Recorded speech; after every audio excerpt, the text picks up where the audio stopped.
नमस्कार, राजनामा टीवी पर आपका स्वागत है।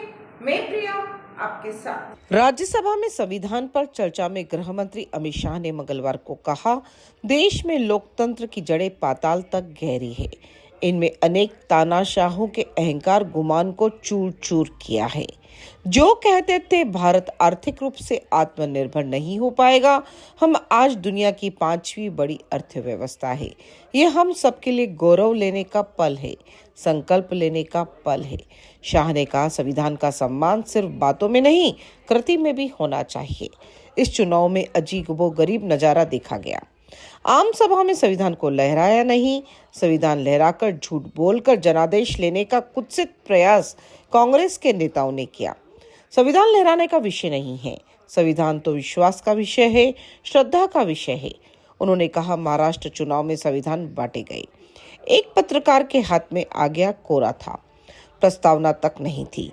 75 साल के इतिहास में संविधान के नाम पर इतना बड़ा छल हमने नहीं देखा है, न सुना है। हार का कारण ढूंढते हैं।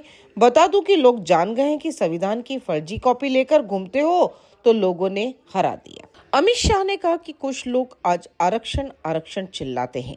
आरक्षण पर कांग्रेस पार्टी का रुख क्या है? 1955 में ओबीसी आरक्षण के लिए काका कालेकर कमेटी बनी थी।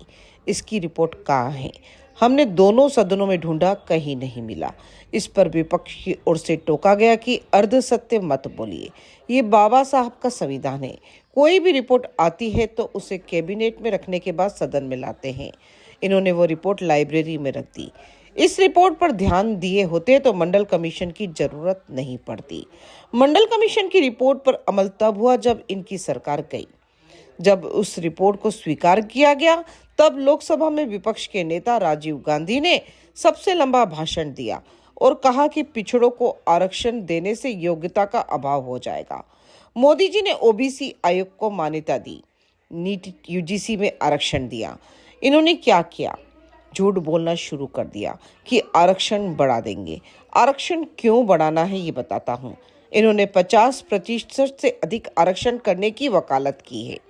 देश के 2 राज्यों में धर्म के आधार पर आरक्षण अस्तित्व में है। ये गैर संवैधानिक है। संविधान सभा की डिबेट पढ़ लीजिए, स्पष्ट किया गया है कि धर्म के आधार पर आरक्षण नहीं होगा।